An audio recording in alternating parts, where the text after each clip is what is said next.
This call may be monitored and recorded for quality assurance. This job would be great if it wasn't for the fucking customers.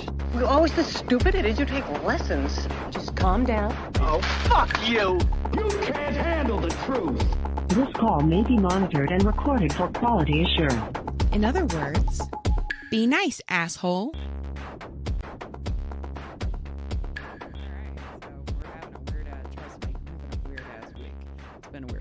Yeah, it has been. Anyway, welcome to another episode of Qasincucumber, the podcast where we point and laugh at stupid customers, coworkers, and companies alike. I'm Lara Mack.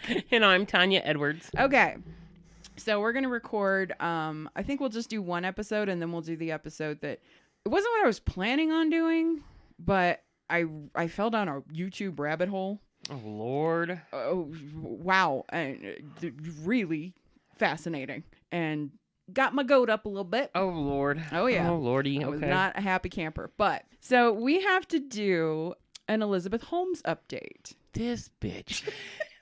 She fucking irks my entire soul. She bothers me.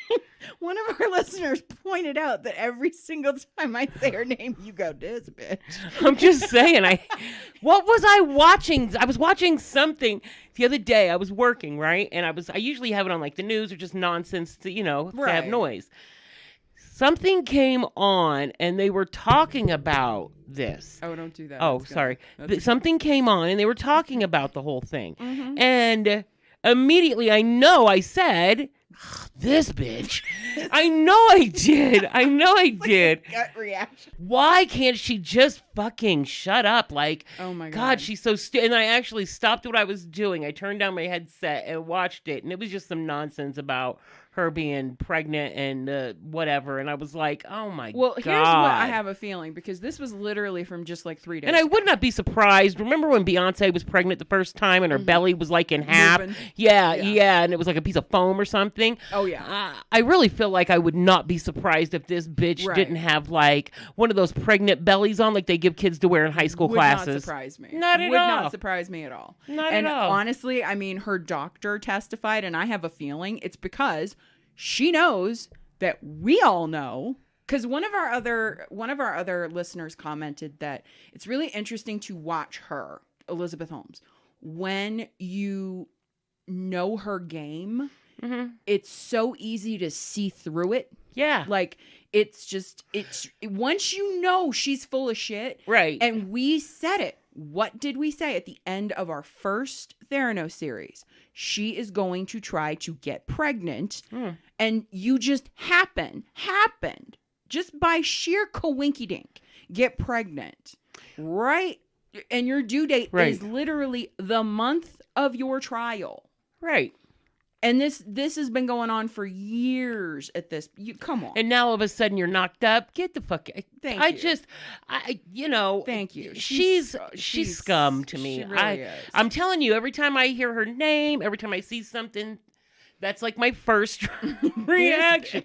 And my head always goes back and my eyes roll. If y'all could see me, it's like, this bitch. And my head goes back and my eyes roll, and I'm just, I think that's going to be the name of this episode. This bitch. This bitch. Okay, so I have a feeling this is probably part of what you saw in the news the other day, because this just happened a few days ago. So if you remember, in our last update, we talked about her defense attorneys were trying to say that things about her lifestyle and how she benefited from this company shouldn't be allowed to be in, being friends with celebrities and all these perks and blah, blah, blah. They wanted all that stuff to be excluded because basically it goes to motive. Why did she do this? Right? So they were like, yeah, we just want to ignore the motive. Is basically what her defense said. So if I am in a road rage incident and I pull a gun on someone, ignore all that. I know. Ignore the fact that I chased this person down a highway and eventually forced them off the road because they cut me off. Right. Just ignore all that. Just ignore all that. Like, because it has no bearing on my actions. But here's the ruling I find to be... Okay, so I came across this woman. I will probably reach out to her on YouTube. You will love her, okay? And we're going to talk about her in our next episode because she comes up. Her name is Emily D. Baker. Mm-hmm. Emily D. Baker is the badass district attorney, former district attorney, and she breaks down like pop culture lawsuits and things like that. Oh, wow. She reminds me so much of you, and I think that's why I love her. Like she does this thing called coffee and cursey words.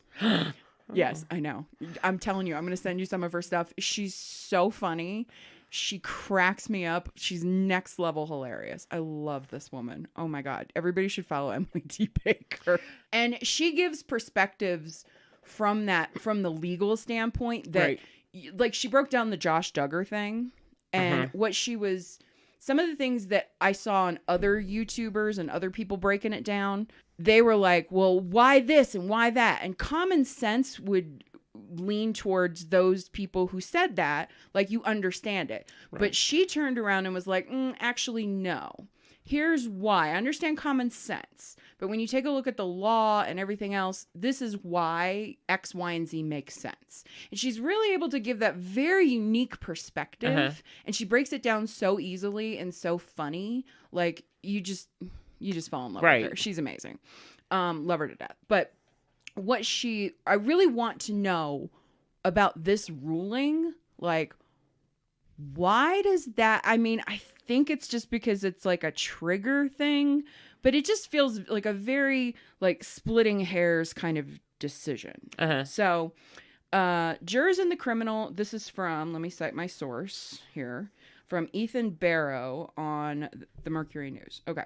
So, jurors in the criminal fraud trial of Theranos founder Elizabeth Holmes will hear evidence of her high-flying tech CEO lifestyle without specifics that could appeal to class prejudice. I guess that's the reason, but I still don't.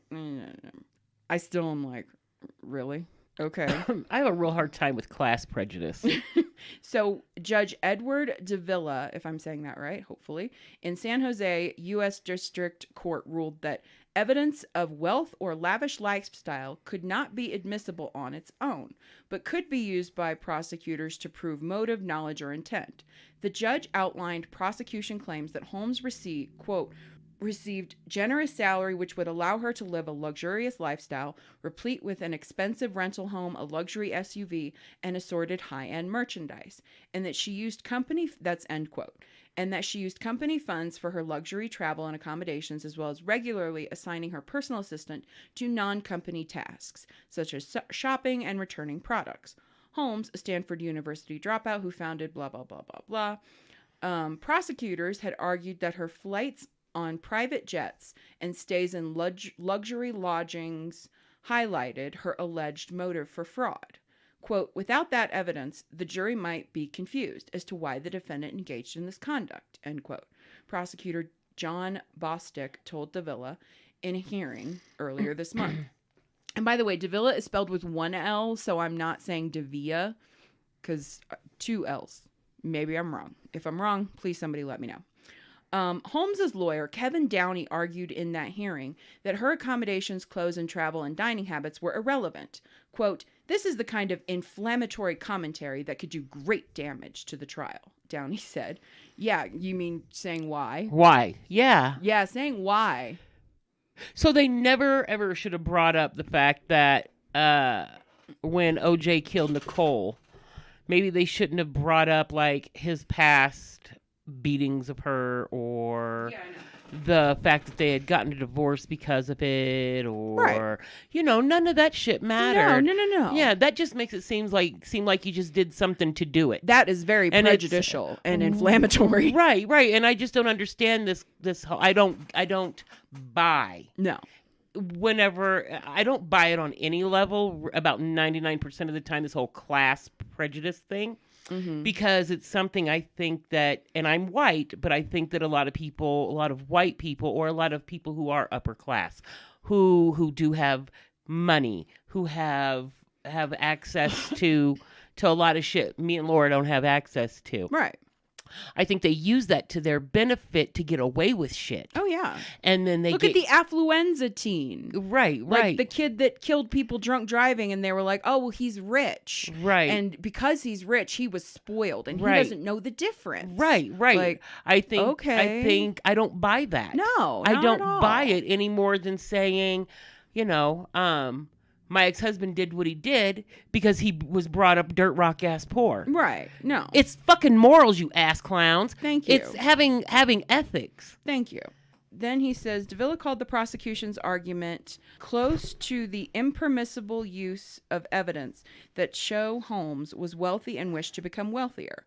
However, he found, quote, some merit in the government's bid to put Holmes's lifestyle before the jurors. Quote, each time Holmes made an extravagant purchase, it's reasonable to infer she knew her fraudulent activity allowed her to pay for those items, Davila wrote, in the order issued Friday, The benefits Holmes gained through such purchases could be relevant to her intentions or her knowledge of wrongdoing, Davila said. Still, the judge wrote, citing case law. Oh, maybe that's why. Citing case law, a court can exclude material that has relevance if the risk of unfair prejudice is overwhelming. Evidence of Holmes' wealth can be construed as, quote, appeals to class prejudice, which are considered highly, quote, highly improper because they, quote, may so poison the minds of jurors, even in a strong case that an accused may be deprived of a fair trial. I don't buy it. So basically what he ends up saying is you can talk about this extravagant lifestyle, but you can't use brand names. Okay, so she went to a high-end store and used the company credit card. We don't have to say it was Louboutin. We don't have to say it was Gucci or Prada. Well, my thought was like the private flights. Do I care that she flew on a private Boeing versus a private Cessna or what? I don't know. Right, or that planes, that she flew on a private plane versus like international first class. I don't care. The bitch was a thief. Thank you. She's a thief. Thank you. That's all there is to it. Alleged, okay, Fuck but that. Still, I'm not saying fuck that. We're saying allegedly, but still, like, yeah, it really is like, to me, it feels like a distinction without a difference. Like, if you tell me that you went and spent $10,000 on a bag, do I care that it's an Hermes versus a Louboutin? Like. Yeah. Do I care? Yeah. No. $10,000 on a bag. You know what I could have done with that? Like, come on. Thank you. So I don't know. It just was like, oh, yeah, yeah. It's the whole thing. Like that lady really thinks, and if she gets away with it, which. I think she is. Right, and that's what I was getting ready to say, which unfortunately I really think that she's going to get off scot-free. I really do. I think, and because people don't look at these kind of crimes like actual crimes. But what they don't understand is, like, how many people's lives did she put in danger? I absolutely agree, but I don't necessarily even think it's that. You know why I think she's going to get off? Because it's complicated. Yeah, it's weird as shit. Yeah, it's very. And the fact that we talked about the fact that they lost the database. Right. Once again, how do you fucking lose a database? Okay. Seriously. You lose your keys. You don't lose a fucking database. Okay. Like, if I just said, no, officer, my son isn't missing. I just lost him. What? Right. No. Right. Like, are you kidding me? Right. It's just that to me. I personally think, and the case I go back to and thinking about the complexity of this. Yeah, we have the book and we have the podcast and we have, the documentary and we have all this stuff, but the jurors I guarantee you nobody is going to be allowed on the jury that's seen those any of that sources, the sources we used for our Theranos series. I guarantee that. Yeah. So far, my opinion of how the prosecution, once again, lost the database. Okay. I question their ability to put together the story in a way that makes sense. And I come back to Enron. Yeah. Enron, how many people we talked about it at the end of our Enron series. A ton of people got off and the prosecution learned. That's the difference. And they don't have that opportunity here. Because with the Enron thing, they learned from each trial how all these complicated financial transactions just got jurors lost when they pulled the jury. They were like, we just had no clue. It was just way too fucking complicated, right? And that's why at the very last minute with the two big fish, Jeff Skilling and what's his breath? I can't remember. Elmer Fudd, whatever the fuck his name was. What's his breath? Whatever the fuck his name was. Ken Lay, that was his name. By the time they got there, they cut the deal with the chief financial officer, because they were like, if we can cut out all this complicated financial transaction testimony and make it all about this company as a whole was a fraud, then we will win. I don't know if they have the opportunity to do that with Theranos, because it's not like you're charging Sonny and Elizabeth. Right. And that's it. Yeah. It's not 22 other people or whatever. You where know, you can learn from each trial. Right. And so far, I'll just be honest, I have not been too impressed with the prosecution. Like she has the money. Do you really think that some public defender with, Joe Blow bus driver who's accused of a crime would even spend 5 minutes trying to argue with a judge about how, things about his past as far as motive shouldn't be like, no, of course not. Because so I thought that was part of like discovery and building your case was to figure out the motive, right? And present that in a way that showed this is why this happened. This is a chain of events. This was the mindset according to our professionals and your the defendant, right, as to why the ultimate final action took place. Right. I thought that's what that was about. So did I. But we're not attorneys, so I guess apparently not. No, I only play one on TV. Now, I did get into a little bit of a back and forth with somebody named Alex in the comments on our Theranos series that I did want to clarify, simply because I didn't realize how confusing it might have been in the episode. And I was even struggling to explain it in just flat out text in a way that he was understanding. Eventually he just stopped in my last where I like broke it down and I was like, I appreciate the comment, but that's not what we were saying. And then he finally just stopped responding. So, and I told him, I was like, thank you for the comment. Like, I appreciate it, but I just want to make sure I'm making this clear. Right. Okay. So what his comment was, at one point when I was just going the fucking hell off about Avi Tevanian, who saw some of this bullshit, okay, but left before what seems to be left before the fraud started, right? In his interview with, I can't remember the name of the journalist, I apologize. But in his interview, he was like, I saw, and this is the key language that I took from it. He said, I saw her do things as a CEO that I would never have expected a CEO to do. And believe me, I worked for Steve Jobs. I saw some crazy things, right? And at the time, I was like, we know what Steve Jobs used to do. Right, he was a nut. What did she do? I wanted some examples. And Alex's point on YouTube was like, yeah, he asked somebody when's the last time they did LSD, and that compares to her perpetuating a huge medical fraud. No. That's not what I'm saying. What I'm saying is Avi Tevanian was there before clearly the flat out fraud started. Before Sonny was there, before the glue bot, before all that stuff, right? Right. What did she do that he saw? Because he didn't see the fraud, okay? He saw her being a shady ass bitch, don't get me wrong, okay? That's obvious. But what did he see that was just so far out that he was like, I can't do this? Right. I would have liked some examples because it just felt like this weird sexist bullshit. I'm not talking about the fraud part. I'm talking about not what we know publicly now. What did he see before all that shit started that was so crazy and awful? What was it? I just wanted to know.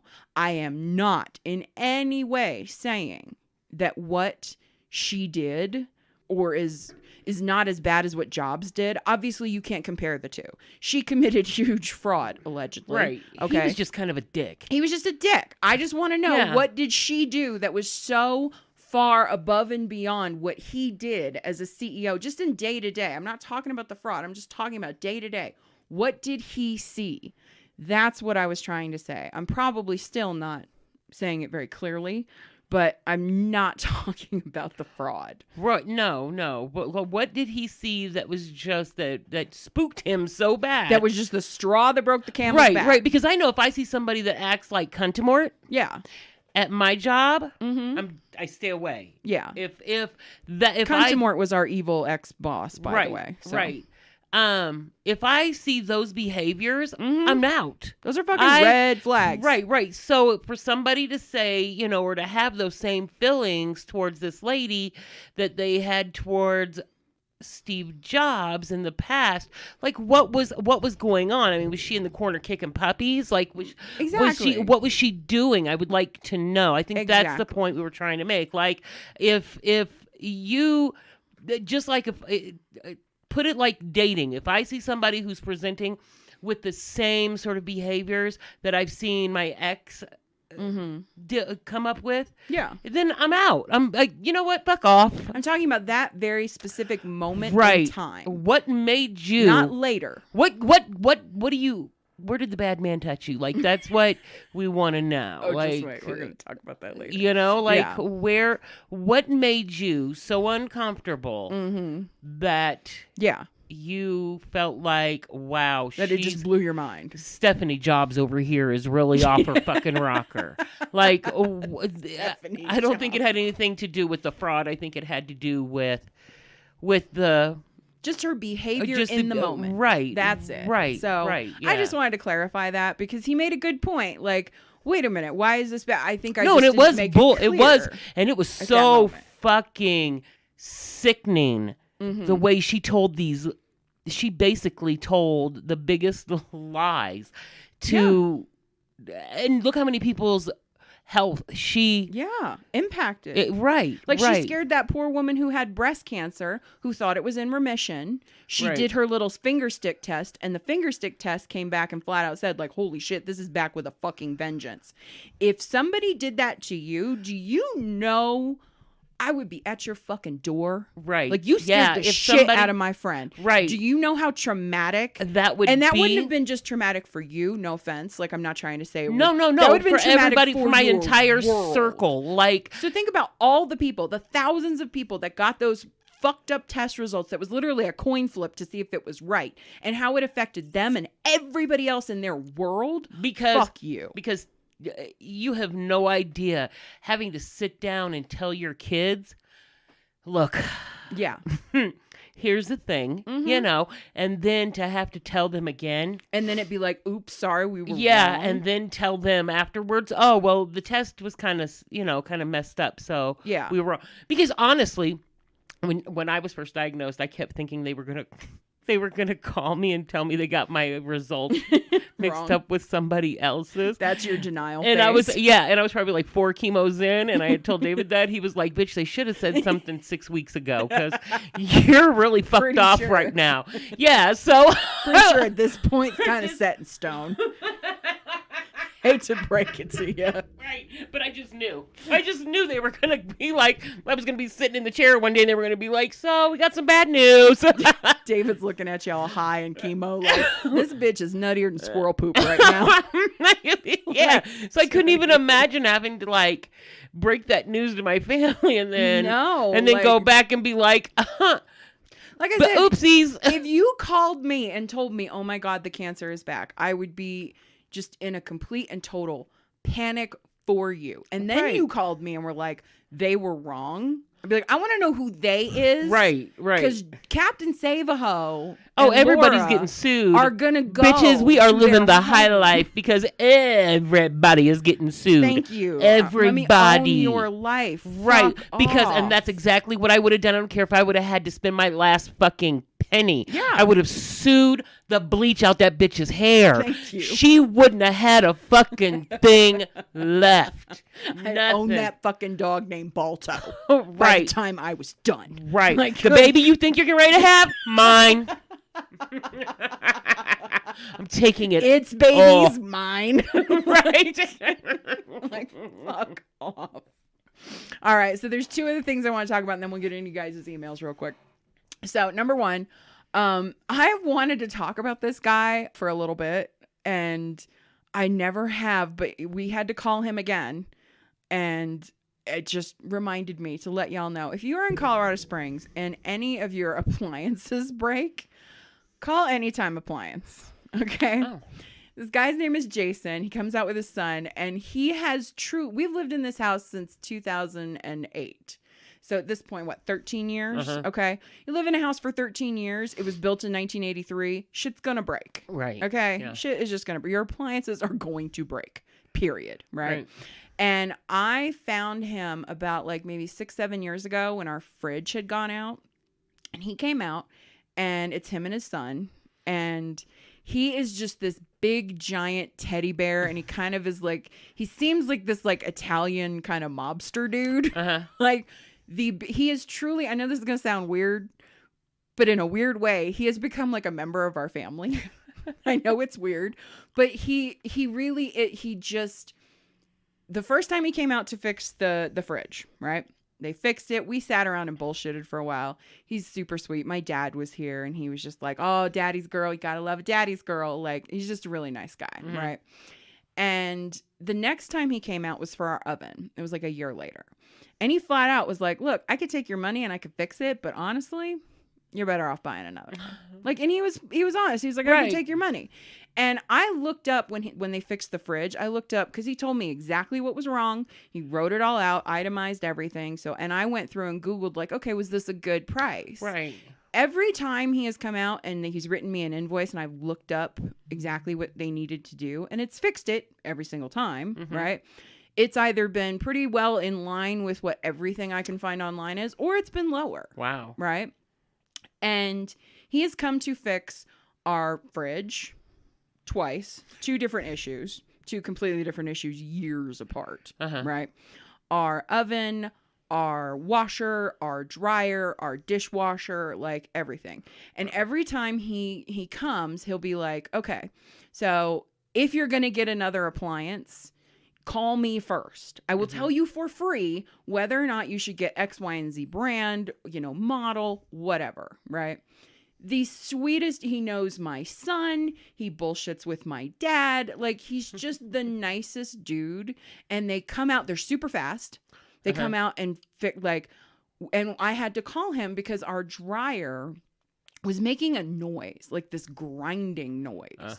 And we were like, it was still working, but it was making this noise. And we were like, something was wrong. Now we just got a new washing machine. It was a really good deal. I made the mistake of not calling him, but this is how much this man has been in our home. He walked in that laundry room and was like, you got a new washer. Why didn't you call me? He was like, Laura, you are supposed to call me. And then he sat there and was like, okay, this is a new brand. And he was like looking stuff up, and he was like, okay, how long have you had it? Okay, so if this breaks, here's what you need to do. If this happens, here's what you need. Like, the sweetest dude you've ever met. And every time they come out super fast, they fix it super fast. That's good. And it's good. Like, he's the nicest dude. Love him to death.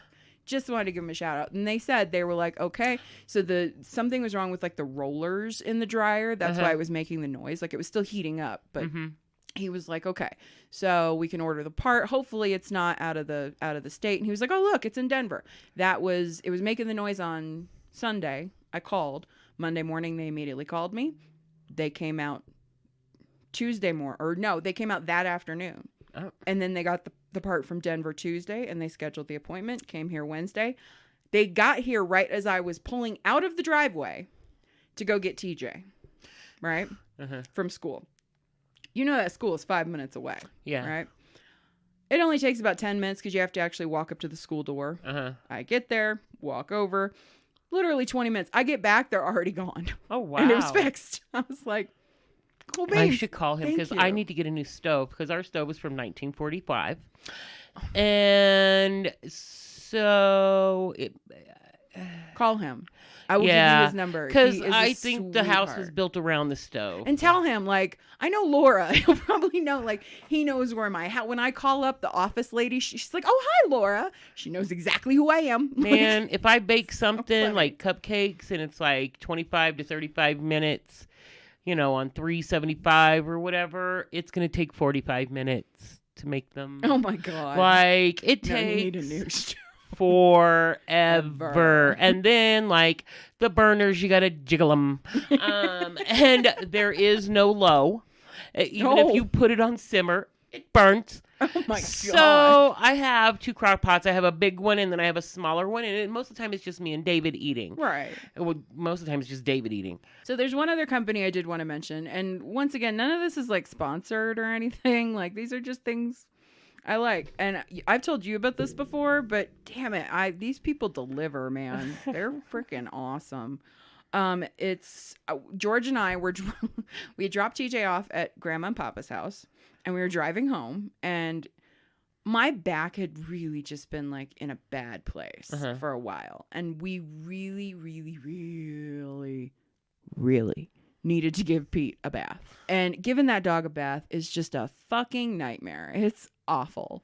And we were driving down the road and there was literally like this mobile dog washing like truck right next to us in traffic. And I looked over and I snapped a picture and I was like, I'm going to call them and find out. Cause there wasn't like a website on the side of the van, but they had a phone number. I was like, I'm going to call them and find out how much it would be to like, drop Pete off and get him groomed, like professionally groomed. Cause his coat he sheds like there's fucking no tomorrow. He's got dandruff like you would never believe. Yeah. Like it's ridiculous. So I called the place and they were like, okay, so we can actually pick him up and take him and get him groomed because it's winter. It was winter time at the time. So they have a mobile washing station, but they only do that in the summer. Right. If not, they'll pick him up, take him, do everything and bring him back. Wow. And I was like, oh, okay, that's cool. Is that extra? If I drop him off, is it less? They were like, no, it's the same price.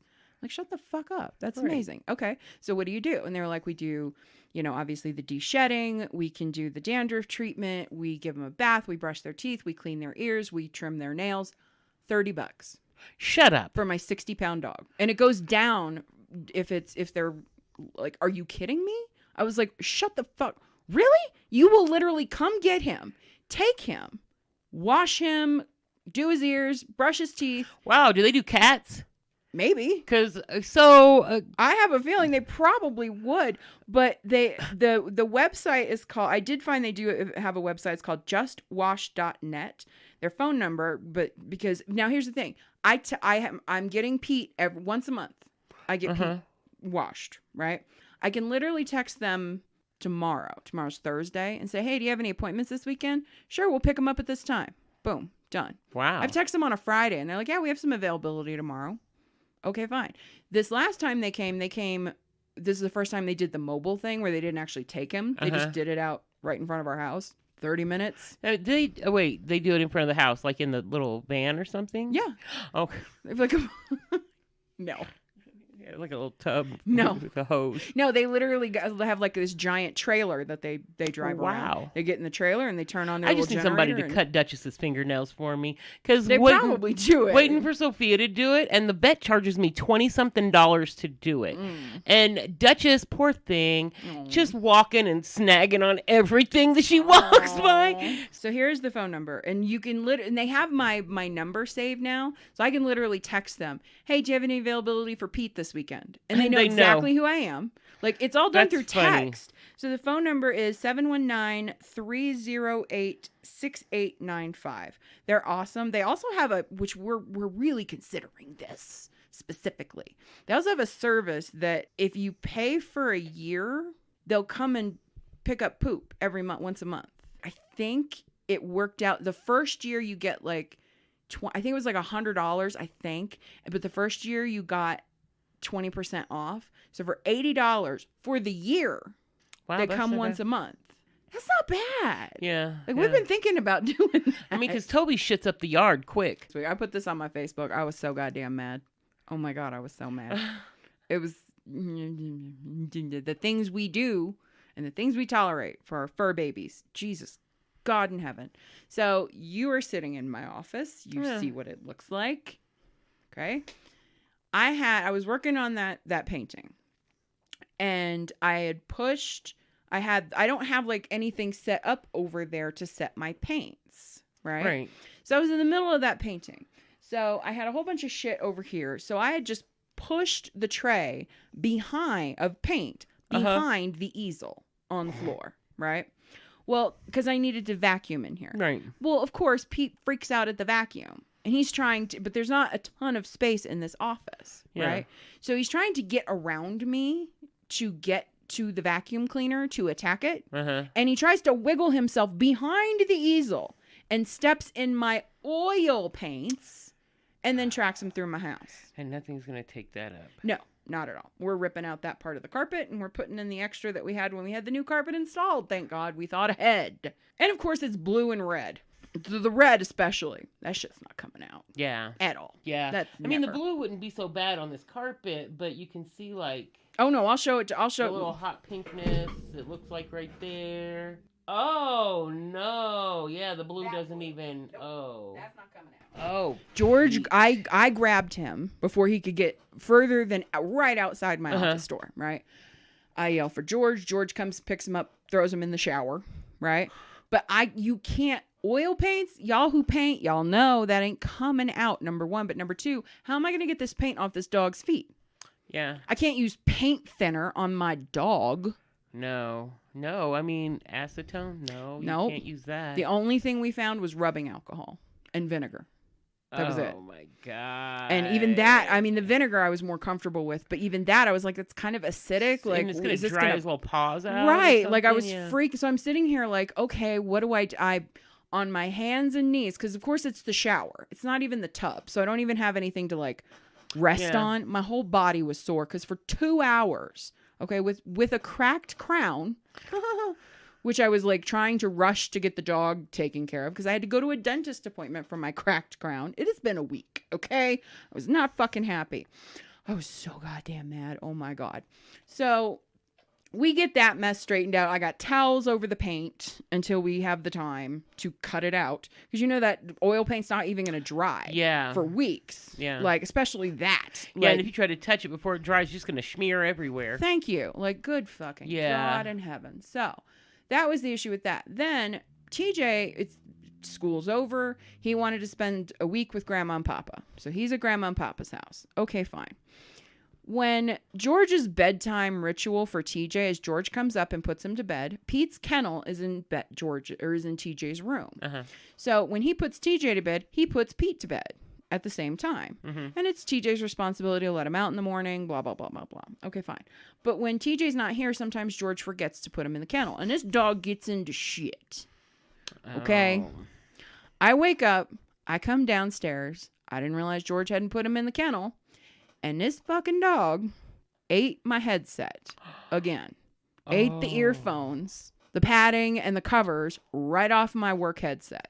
I was like, I was so mad. And George felt so bad. He was like, I will buy you another one. Because I'm like, this is the second time he's done it. I'm like, if I keep telling my job. Right, that my dog ate my headset. Come on. Seriously. Like, come on. So George gave me his headset.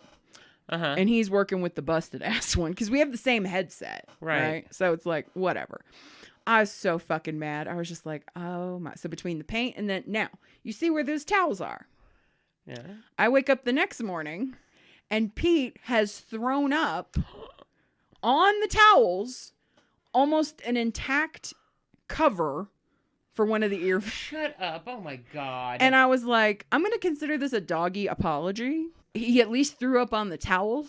You know what I mean? Oh, my God. And it was like he was giving it back to me. Like, sorry about that. Here you go. Here's your earphone back. And he did it on the towels. Oh, my God. I was like, well, at least he did it on the towels. Like, whatever. Anyway. Okay. So let's read one quick email that I thought was funny. And then we'll do my little, it's not really I don't even want to call it a deep dive. It's more of just like a long rant about this bitch. Oh, she's going to be the next one that we're going to have to come up with something else because Elizabeth Holmes is this bitch. This other lady, we're going to have to come up with something else because she is next level and I guarantee you she's not going away. Oh, God. She's not going away. Okay. So this one is from somebody named KR. They're in Ohio. Ohio. So she says, she's like, this was just bizarre. She was like, you were talking about why courting because when you were gone, Kevin sent us this the week that Jessica filled in for you. Kevin had commented, we had talked about that girl that she had asked the client or the customer, like, is there anything else you need from me before I transfer you? And he said, your body. Like, whatever. Kevin responded and was like, you have no idea how many times I've stepped into a call, like a perv call, and just to have a guy's voice be like, can I help you, sir? Out of nowhere. And we were like, thank you, Kevin. We appreciate that. And, and in his comment, he put Y chords are a wonderful thing, right? Oh, you know what? In our system, if I'm live monitoring somebody, we have a function called barge. Oh, yeah. And I can jump on and be like, excuse me. Yeah. Actually, no, excuse you. Right. Like, fuck off. So she says, I'm helping train some new folks. One day, I'm sitting with a girl that we will call Sophie. And I have my headset plugged into her so I can listen to her calls and give feedback and help answer things she doesn't know. And Sophie says, thank you for calling blah, blah, blah bank. This is Sophie. May I have your name? The customer says, hi, Jasmine. I'm blah, blah, blah. I'm locked out of my app. Sophie is confused about being called Jasmine, but presses forward. Sophie is confused as to why. Like, and I get that all the time. Like, they're like, hi. I'm like, hi, this is Laura. They're like, hi, Barbara. Like, right, I get that. But how do you get Jasmine out of Sophie? Sophie? Like, okay, fine. And Sophie says, for verification purposes, can you confirm the amount of a recent transaction? This is where things go terribly wrong. The customer says, I did a $16 transfer to my friend. $6 for the sandwich and $10 for the ounce of pot. Sophie gives me a startled look as I try to process that this dude just said that to his bank. Right. Okay. And the customer, realizing what he did, says, oh, shit. Jasmine, I'm so sorry. Please don't turn me in, Jasmine. Okay, so this is why he thinks her name is Jasmine. His fucking ass is high. That's what it is. Exactly. Now, how do you get Sophie or Jasmine out of Sophie? Weed. You're high. There's nothing wrong with it. We're not judging, but maybe not tell your bank on a recorded line. Sophie does manage to get his online banking unlocked with him begging, quote unquote, Jasmine not to call the cops. Call the cops? What is this, 1953? Is he? Thank you. Calm your tits, sir. Thank you. Meanwhile, I'm trying very hard not to laugh. Once the call is over, Sophie looks at me and says, do we have to do something with that? And I say, to be honest, I genuinely don't know. Having a customer tell their bank about their drug deal is new to me. You handled it well. Go ahead and keep taking calls while I check with the leaders to see if we need to pursue this legally for some reason. The other leaders were just as entertained as I was, and none of them seemed to be concerned at all about reporting it. We all had a good chuckle. This is my favorite part because it's shit we would do. We all had a good chuckle at the ridiculousness of it all. And to this day, I still say, don't turn me in, Jasmine. This is code for the customers are at it again. Oh my God. Don't turn me in, Jasmine. Don't turn me in, Jasmine. Yeah, Jasmine. Don't be a narc. And it reminded me of when I first started on the Cal side. You remember the issues I had. Yeah. They had, for those of you who don't know, Cal was a division of collections that we had that serviced multiple banks as a third-party collector.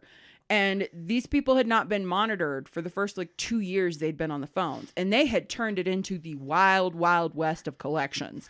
They were doing all kinds of shit that was like, whoa, no. Just running amok. Just do not say that. Like, hey, have you thought about maybe donating blood or semen to pay your bill? No, do not ask Remember before people. they changed it on the other side, they used to ask people to have yard sales and shit. Oh my God. Before anything got changed, and they were just like, I'm telling you, it was the wild, wild west of they collections. change it to, do you have any assets you can liquidate? Exactly. Because they had to go from, do you think you can pawn something? Do you have maybe you can have a yard sale? Like, oh my God. Yeah. So these people had and even once they knew I was there, they would still do shit that you were like, really? I had one kid that I pulled a call and he was like, yo, dude, this is Turtle. And the dude was like, the dude he was talking to, and I found so many of my agents were actually making personal calls on their phone. Oh, their work yeah. phone. We used to hear it all the time, too. Remember the girl? I don't know if you were over there still. It was a collections call, and it was a dude, and he kept calling his baby mama, Oh, that was on my side, too, where he kept calling. Well, he called his baby mama to argue with her, but then he would call 4 different girls and leave them the exact same voicemail, setting up, hey, I've been thinking about you. You want to see me on Tuesday night? Hey, I've been thinking about you. You want to see me on Wednesday night? Hey, I've been thinking about you. Like, with each girl, left the exact same message. And I was like, could we not use our work phone to plan our booty calls and to argue with our baby This is mamas? not 1-800-PIMP-IT-UP. Thank you. Oh, and he was beyond proud. When I would share that story, like in trainings, he would be like, that was me.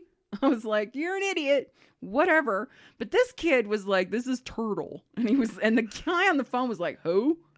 And like, clearly they didn't know each other well at all. Right. And then finally he figured out, he was like, oh. And then that's when they like set up the drug deal. And I was like, are you fucking serious right now? Right. I mean, what's funny is I hear people like when I'm live monitoring my team, and I'll message them real quick, like, hey, don't say that, do this. Well, I didn't say that. So now I'm fucking deaf? Yeah. Like, come on. I didn't just make it up. I'm not just fucking with you. Don't treat me like I'm stupid. Right. Yesterday, as a matter of fact, so, they have to answer their calls within 3 seconds. Right. Of getting it. Bam. They get the call, 3 seconds. This girl waited 27 seconds. And that was with me messaging her, answer your call, answer your call, answer your call, answer your call. Plus, she had 2 impacts on 2 calls this month where she's gotten impacted for not answering the call within 3 seconds. So she was like, well, I want to hear those calls. So I sent them to her, right? And I was like, here, they're always at your disposal. This is what you do. So then when I was listening to her yesterday and 27 seconds goes by, and she's not answering. She was like, I did answer. I was like, yeah, when you get goddamn good and ready. So here's what I'm going to do. Any more instances of this found by me or the quality team, I'm putting you on a final for call avoidance. Answer the call. Answer the fucking call. And people, okay, for those of you who are like, why is that call avoidance? Because if a customer hears dead air for a while, they may just hang up. It's you trying to get them to hang up because you don't think somebody's there. We're not stupid. We've been reps too. Right, yeah. Okay. She was like, well, I don't see how that's call avoidance. Why are you waiting so long to say hello? To greet the guest. Thank you. We have it set at 3 seconds as a rule because that gives you time, if you do have your phone muted, to unmute it and begin your call. Thank you for calling, blah, blah, blah. Exactly. And and then she tried to tell me that she didn't do it. And I was like, I literally was listening to you. Your do call you see all is those recorded. messages? Do you see all those messages? Was that just me having fun? I was just funning with you, you dumb bitch. Answer the phone. Jesus Christ. Just don't. Yeah. So keep sending that stories to qasincucumber@yahoo.com. Tanya's actually going to be off for a couple weeks. We're going to record one more episode real quick. Or I don't know how real quick it's going to be. We'll see how long I can rant about this other bitch that really just got my dander up.